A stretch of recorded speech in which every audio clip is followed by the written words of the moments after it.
আমি বদবো, আমি বদবো, আমি বদবো। এই পাগল চুপ।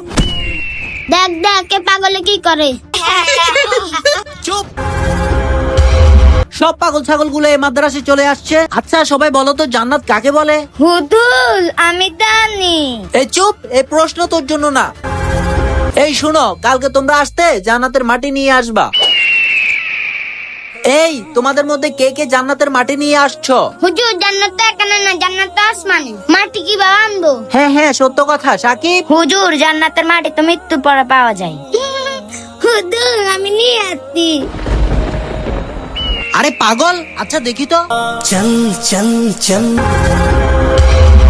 এই পাগল এগুলা কি নিয়ে আসছস? হুজুর আমার মা বলতে দিল আমার মায়ের পায়ের নিচ থেকে মাটি নিয়ে আসছি।